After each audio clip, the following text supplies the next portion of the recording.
Hey there, this is Alec Soth, and I'm back in my library in St. Paul, Minnesota for another rambling book talk. As hopefully you can see, I've done some more upgrading to my system.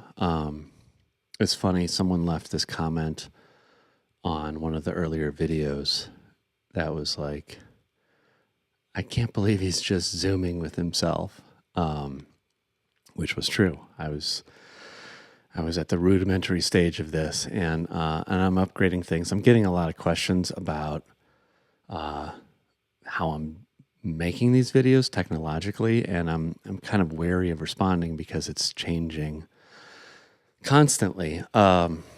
It's been this really fun thing for me to do, is to try to figure something out, not like hire a pro to come in and solve all my problems, but just fiddle around and try to make something. And it reminds me of when I first got into blogging and trying to figure out how that all worked. And before that, building my own website and before that, even becoming a photographer, this like DIY problem solving. And I think finding ways to do that within or adjacent to my artwork over the years is the way to feel like a beginner again, which in some ways is the only way I can keep going, is having that sense of new discovery. And I was thinking this week about relating that feeling to what I want to talk about, which is the photo album. So I think of photo albums as like the ground zero of the photo book, or it's the DNA of the photo book. I'm not sure what the right word is, but it's kind of at the heart of what photo books do. It's I've got a bunch of pictures. I want to organize them into a booklet that I can show you my experience. And I think simplifying it in the photo album helps us think about how photo books work. So I'm going to start by just showing an example of a photo album. You all know what these things look like, but it also relates to how we use text. In the last 3 videos, I talked about text, and that relates to captioning, and the kind of simplicity of a caption is something that I aspire to when I caption photographs. So just kind of, ages, feeding my chickens. I don't think we really need to say that. I like this playing around with design, my pal Bob. I'm not going to show this whole album, but I think there's something really kind of wonderful back here. So, my first long pants, the squeaky voice age, me trying to grow a pompadour, and then finally, Buckaroo Edgar. It's really sweet. And anyway, this spirit of, I'm just going to make a book of my pictures and make some captions. Sometimes they're funny, sometimes there are no captions, and that kind of informality is something wonderful. And I've often thought about collecting photo albums because I love that spirit. I don't have too many, but I thought I'd show you just a couple other examples. It's one of my favorites is this one. And this represents, perviness for one, but also the kind of obsessive photography and the collector, and of course, you know, voyeurism and sexuality and all of that. I don't know anything about this album. To me, it looks Eastern European, but I don't really know. And, you know, so the photographer must have taken all these pictures and then cut them out and put them in here. A lot of fur coats, a lot of legs. And it's just kind of a wacky book. But I one more time, I love the feeling, you know, like the feeling of the hand. You can imagine the person making it, and finding a way to communicate that spirit in one's own book is something worthwhile. So I pulled out some books that do that for me. The first one that I want to talk about is this, An Afternoon in Astoria by Rudolph Burckhardt. This is on my mind because this week, actually, I ended up interviewing Sarah Meister, who's the outgoing curator of photography at the Museum of Modern Art, and she's soon to be the director of Aperture. And this book, and this is a book, by the way, it's a facsimile of an album. This was her first publication at MoMA. It came in two versions. It came in one, this facsimile version, and then a trade edition like this. And An Afternoon in Astoria was published, let's see here, by MoMA in 2002. So it's been a while. And so these two versions, and in this one we get kind of the pure version as one might experience this one-of-a-kind album that MoMA houses in their collection. And I really love this book. I feel like it's not only special, but important. So it was made in 1940, and this would have been 2 years after American Photographs by Walker Evans. I talked to Sarah about this, and she says that Burckhardt was almost certainly aware of American Photographs and undoubtedly inspired by it. Because the idea of making a photo book that's just photos, that has a poetic or lyrical quality, but of documentary images, was something, you know, that was hard to find, and certainly Walker Evans would have been an inspiration. What I think is interesting about this book for me is the way it resembles so much the work of someone like Robert Adams in particular, also Louis Baltz, but especially Robert Adams to me. It's clear that Burckhardt had this intention of making something modest. So it's made in Astoria, just this area in Queens, which Burckhardt liked because it was kind of a no man's land, and he could just wander around. But it's also, it kind of lacks the grandeur, and even the grandeur of something like American Photographs. It's just this dopey little neighborhood. And then it's all made in one day. And Burckhardt made a number of albums back in this time. I think this one was his second. I can actually show his first if there's time. But I love the modesty of it, which to me has a Robert Adams-like modesty. So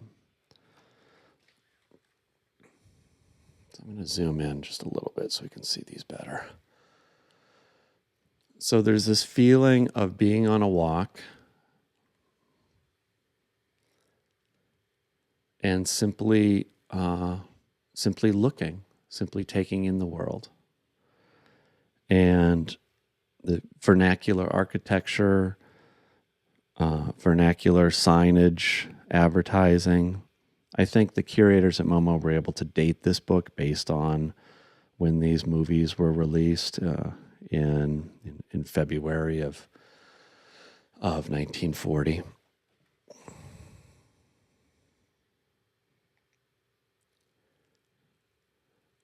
The title, A Day in Astoria, is great, and these kind of paths, these vertical pictures, make me think of Burckhardt walking through the landscape. Okay, this is an amazing sequence here. So it starts with this beautifully composed photograph of a gas station with all of these little dots in the air. And then there's this shift in perspective. So we got two verticals, but of the same scene. So that, if I can zoom out here for a second, so that, this sign is here, get a closer up version of it, and this is this over here, but reframed in a central way. So in the video where I discussed time and the kind of stuttering sequences of pictures, this really has that quality. I can feel Burckhardt moving around this space. Okay, this sequence all focuses on signage. What's really great here design-wise is you have this diptych and then this single picture that looks like a diptych.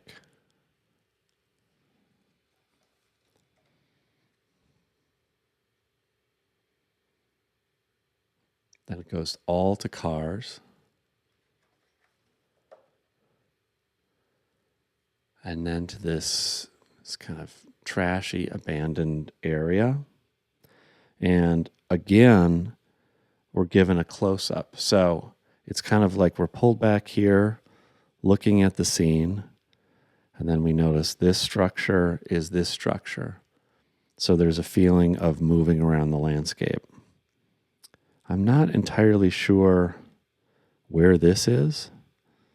I don't know that I see it over here, but that's just fine. It's you're in the same area, you're moving around.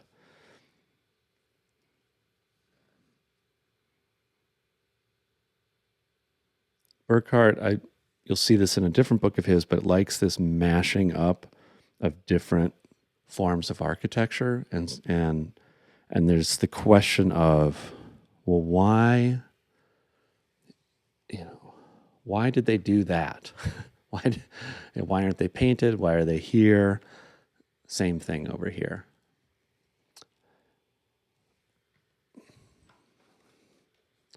Okay, then there's a sequence with children. Sarah Meister told me that Burckhardt was quite shy and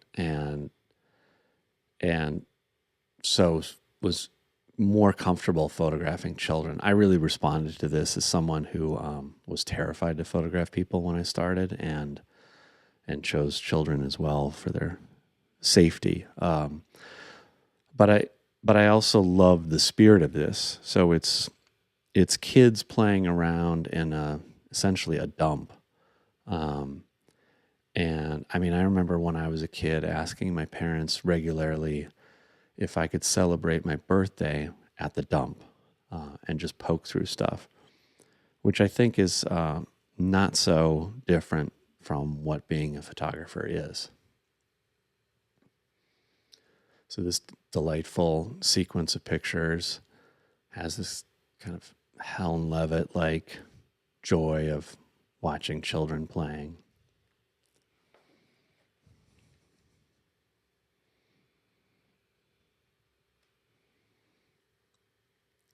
And then another photograph, and that's the end. This book, interestingly, this is number 28 of 500. Sarah Meister told me that she hand numbered these herself, which was sweet to learn. So it's a wonderful book, wordless, so simple, and a delight. And I'll just quickly show you Burckhardt's first album. So this was published in 1939 originally. Not published, it was made in 1939, a handmade book, which now the Met has this copy, and Nazreli Press produced this facsimile edition, I'm not sure, a long time ago. And what I like about these facsimile editions is that you get a sense of what the real thing felt like. Actually, that's 1938. And that's worth noting because I mentioned American Photographs being published in 1938. Presumably, there's still an awareness of what Walker Evans was doing, but who knows? At any rate, so this is called New York. It's New York, New York Y, or New York NY. And it's photographs by Burckhardt, but poems by Edwin Denby. And what you see in this book, I mean, this is actually, it's maybe more developed conceptually than A Day in Astoria. But again, has sections of photographs as well as Denby's poems. The sections of photographs, it starts with this interest in architecture and of different types of architecture coming together. And what's great about Denby's poems is the way they speak directly to Burckhardt making the photographs. I've often said that poems and photographs don't work together. It's a huge generalization and not actually accurate, but it sometimes makes me uncomfortable. And the reason is they're almost like it's like two positive forces that bounce off each other, and for it to work, I think it requires both the photographs and the poetry to be simplified and more like, to me, more common, because to me it often feels pretentious to have sort of fancy photographs and fancy poetry together. So these rather simple photographs of very mundane scenes combined with Denby's writing, which has a real spoken quality. And so this says here, I'll just read a little bit. This widening like a history mystery is what Rudy's camera takes in the city.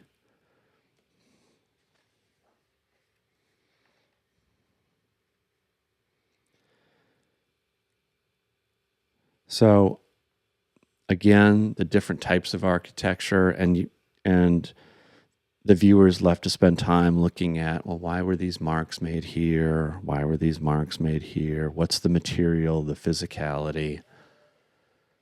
And looking at these two pictures together then, which have very similar compositions, gives you time to look around closely.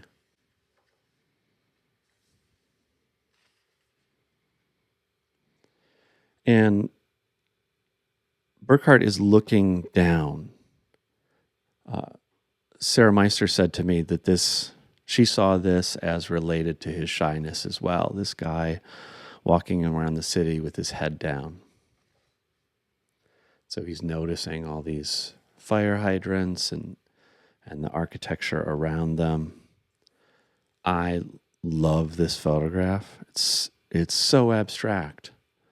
It's just, pure, just a pure slab of stone. I'm not going into the poetry, but it really is wonderful. And then transition to another section which goes more into signage and advertising.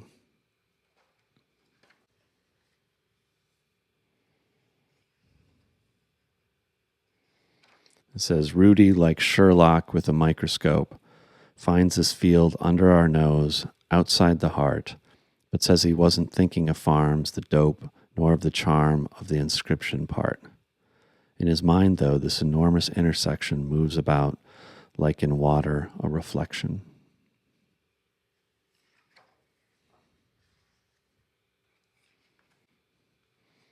Then a pause. And then we go into the same places, but with the hustle and bustle of the city. This part 3 starts, to peer at the common man as at a hero is an error like addressing Hitler, hey Mac, as a man of the world, your rating would be 0. And, again, this is 1938. So making reference to not glamorizing the common man, but just sort of taking people in, and this mass of people. But now we've had a period at the beginning of the book where we've looked closely at all this stuff, the pavement and the buildings behind, and they're all obscured by this mass of people. Start to get little glimpses of manhole covers. And then it gets more quiet, and it's individual people. It says isolated, active, attractive, separated, momentary, complete, neat, fragmentary, ordinary, extraordinary, related, steady, ready, harried, married, cute, astute, hairy. Isn't that great? Individual people, and we can see more of the pavement and the architecture that Burckhardt was initially drawn to. And this is basically the same scenes from before, where it was all architecture, and now we see passerbys.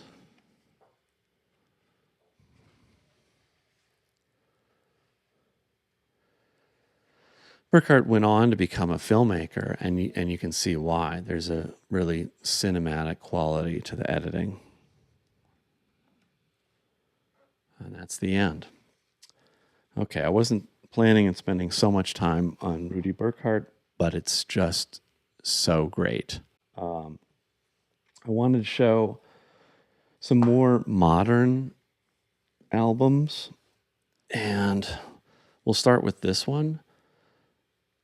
So this is Kazuma Obara, and the book is called Silent Histories.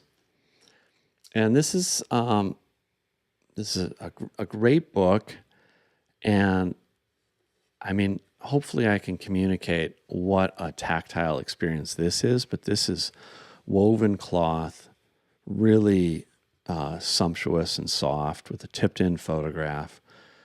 This book was made originally in an edition of 45 handmade copies, and then it got published by Editorial RM in something more close to 2,000 copies, which must have been quite a job to do, and I'll show you why in a second.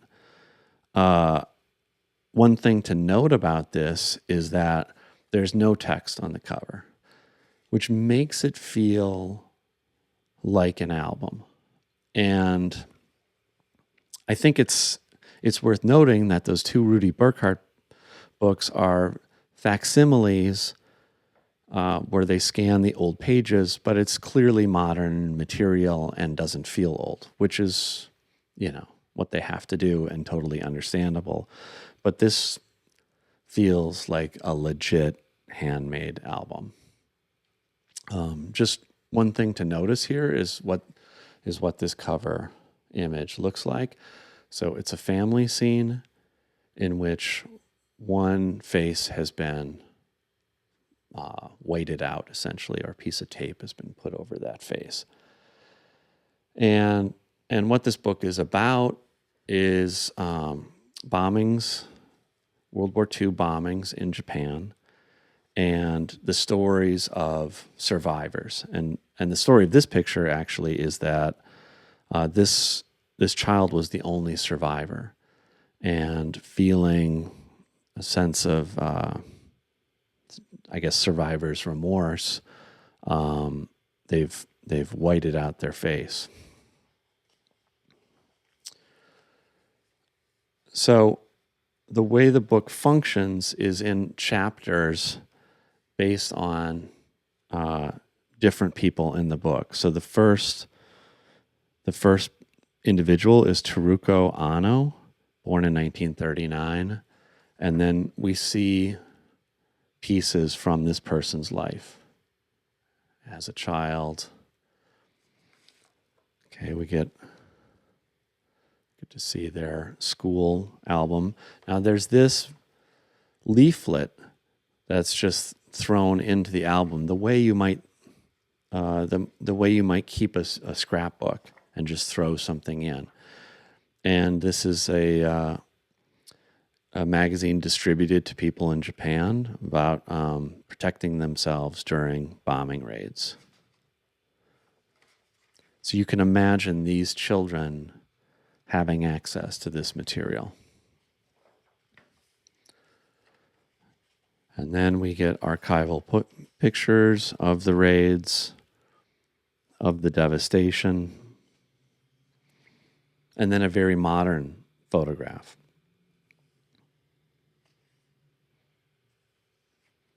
And so there she is. You can kind of see there that it's a fake leg.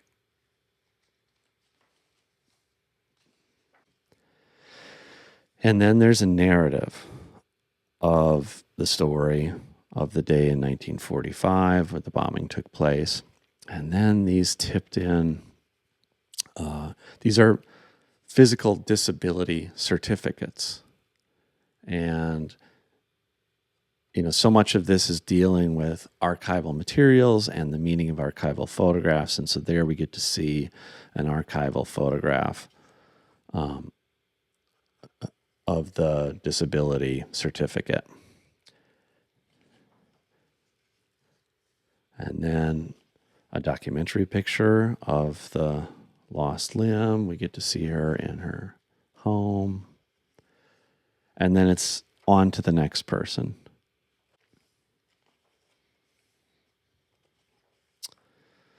What's interesting here is the missing card. So I don't totally understand this, but I think this is this would be the spouse. Oh yes, this would be the spouse that is since deceased.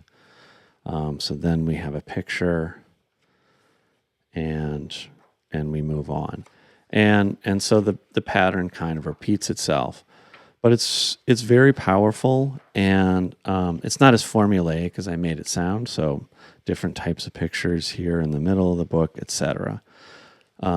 But it's really this feeling of the hand, the feeling of the album, and you can spend time with this, read the narratives, and really get this this feeling of immersion into what the trauma must have been like. A great example, very complicated book though, and often now I see a lot of complicated books, and I sometimes resist them because I just don't want to put in the energy. But this is one where that pays off. So one of my favorite album-ish books is this. This is quite large. So this is by Chris Verene. It was published in the year 2000 by Twin Palms, and it's really a family photo album of Verene's family in Galesburg, Illinois. And what I love about it is its straightforwardness. It's just titled Chris Verene, by the way, and the photographs are accompanied by captions, much like that first photo album that I showed. So just a brief introductory text by Verene.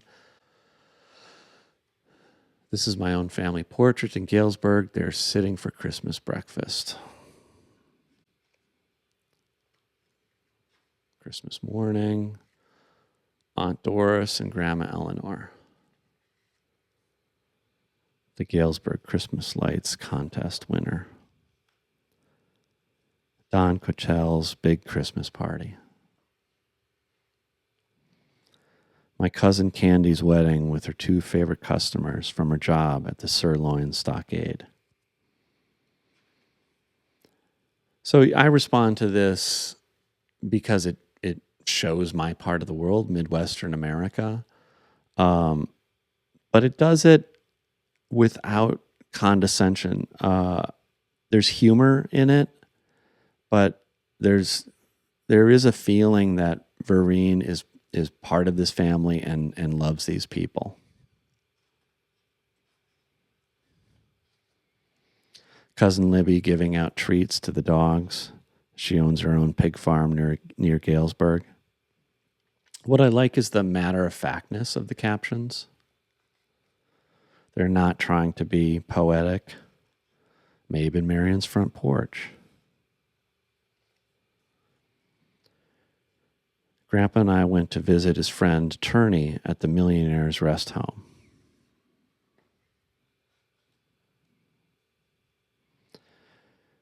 Grammy and Grandpa had to move the bed into the dining room because they can't climb the stairs anymore. It starts to get into more emotional territory as we go on. So this is my cousin Steve with one of his daughters. His wife had just left them. After the divorce, Steve did not get to see the girls anymore. Now all alone, Steve moved in with his mother, my Aunt Doris.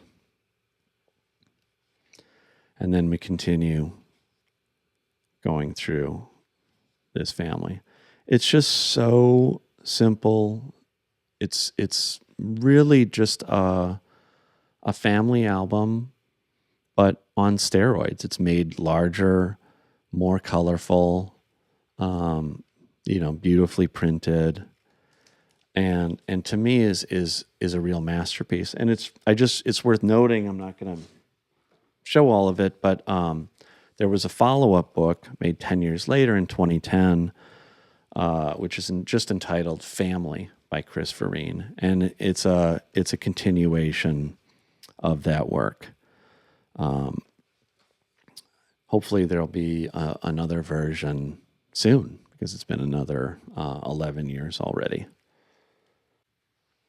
So what I want to talk about now is this book by Deanna Templeton called What She Said. So this book is not obviously a photo album, but I was preparing this talk and I thought, it has within it the spirit of a photo album and a scrapbook. It has that kind of pure energy.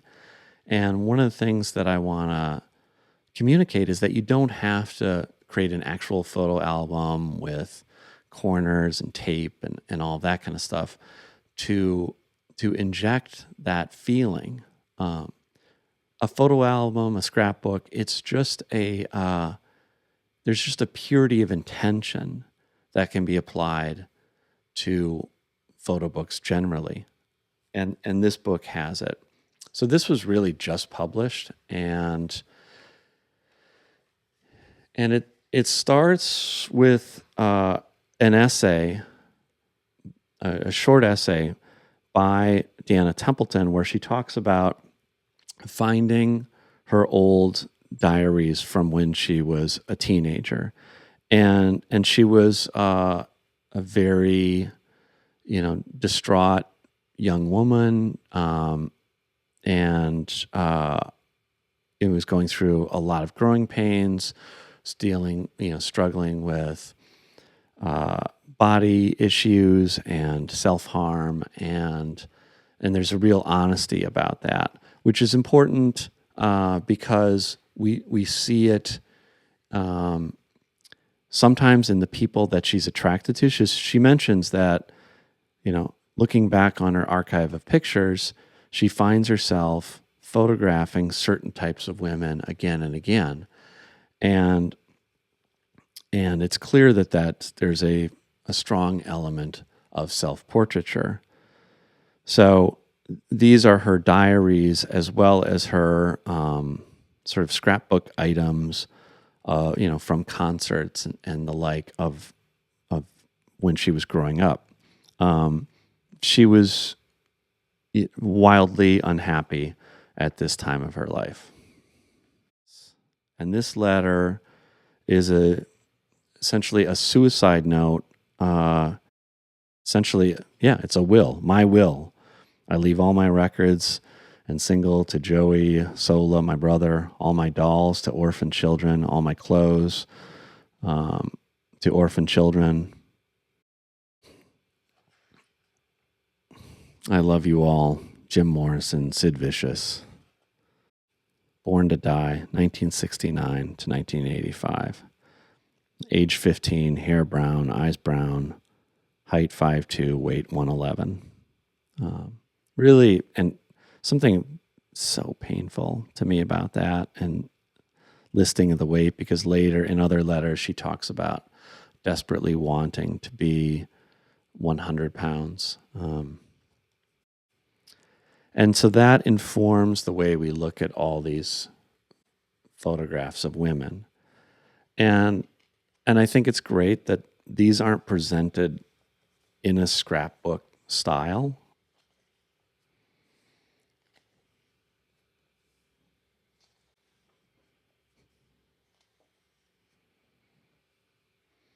So I just gave a second copy of this book to my daughter.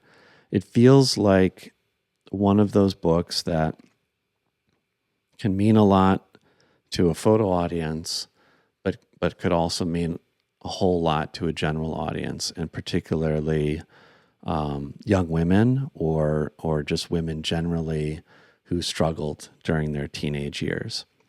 So it's an incredible book that incorporates that spirit, that DIY spirit. This is a book by Ryan McGinley,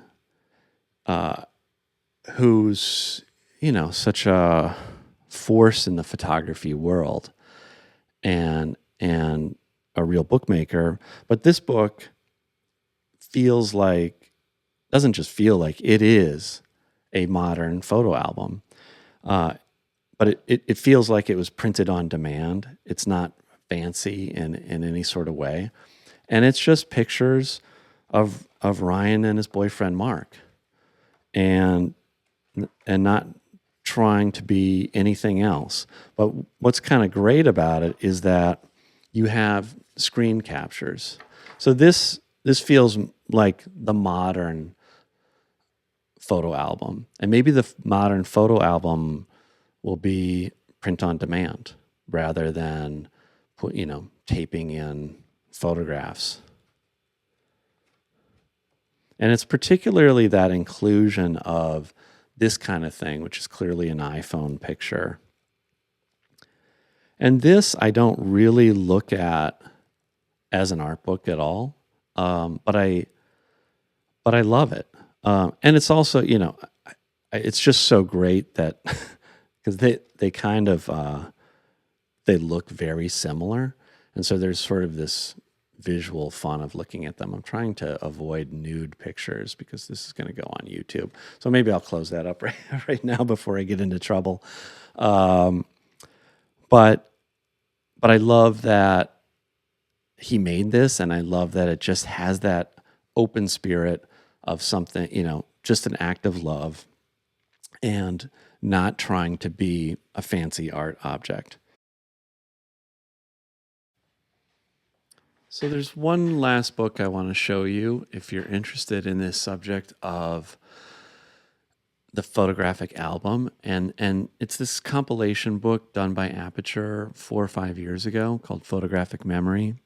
It's just a great overview on photo albums and the history of photo albums, and there's all sorts of stuff in here that I've never seen before, including this material on Dorothea Lang. So I was familiar with some of Lang's albums. This picture here I actually mentioned in a previous episode of the vlog, but I was not familiar with this notebook, which is fascinating. So and particularly of interest to me because they're Minnesotans who are being relocated to Alaska. They're farmers during the Depression who were struggling and going to Alaska via San Francisco. And what's so cool is the design of these albums. So there are a number of pages with this large photograph on top and then a small one on the bottom that give a feeling of movement.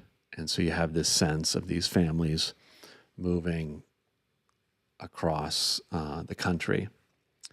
And these photographs, by the way, are available online as well with the Library of Congress. But there's incredible stuff in here.